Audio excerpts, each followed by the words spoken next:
Gary Slyman. I am the president and founder of Great Transition Strategies. Today's topic is measuring organizational fitness. How do you measure the fitness of an organization? In the next 5 minutes, I'm going to give you what I believe you need to measure and the elements of that topic that you need to measure. First, what's organizational fitness? To me, organizational fitness is an organization that can maintain a strenuous pace, pick up the pace when needed, and not become exhausted. Be able to maintain the pace, not have to stop, pause, sit down, and rest. Sounds like physical fitness, doesn't it? So what do you need to measure if you want a good gauge of how fit your organization is? To me, it's communication within the organization. If you can find a good methodology to measure how well this organization communicates, that is an excellent measure of its fitness. To me, there are 3 elements that you need to measure of communication, and let me give them to you. They're behind me. First, you need to consider feedback, who you're going to get the feedback from. Next, clarity, how clear is your communication? And the last, what data are we giving?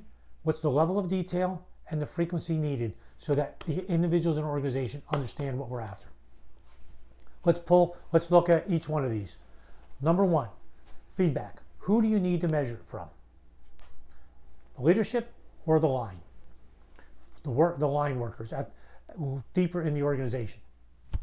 My opinion, it needs to go all the way down to the bottom. Because you know what? That feedback is out there right now. Individuals in the organization are talking about, and they're saying things like, they did a really good job of letting us know where we're going with this project. I wish they would have included us in this. I have some really good input. They don't understand how this affects us. They need to ask us more. So the feedback is out there. You just need to go get it. Because individuals in lower levels of the organization are talking about it all the time. Go get it. Go get it. So who? Next, clarity. Clarity to me has 4 elements. 4 elements. And those 4 elements are, number 1, clear. Is the communication clear? Is it concise? Is it concrete? And is it actionable? What can you do with it? Quick example, and this will be a political example. President Kennedy, early 60s. We're going to put a man on the moon in the next decade. This is not an exact quote. In the next decade, and return him safely to Earth. Does it meet that criteria I just gave you? Clear, concise, concrete, actionable. Yep. And the United States did it. What if he said something like this?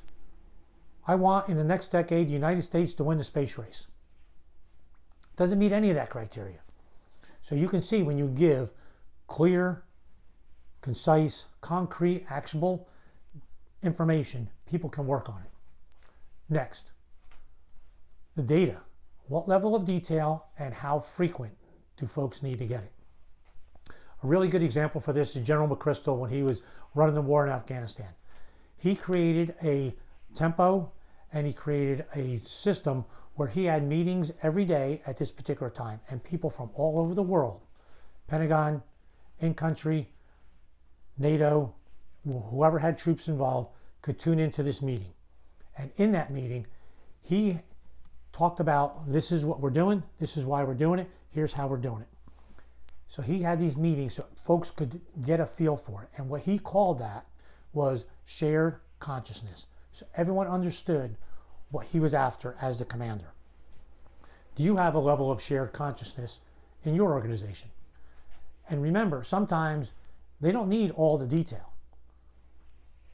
Is it a weekly? Is it a monthly? Is it a quarterly? Sometimes at the top, we'll say things such as, I talked to them about that last month at my quarterly meeting, at my monthly meeting. Maybe they need more than that. As leaders, we have the curse of knowledge. We know what we want, and it's always in our head. That might not, so we need to think about, am I giving it to them? Am I giving them enough detail? And am I giving it to them frequently enough that they understand it the way I want them to?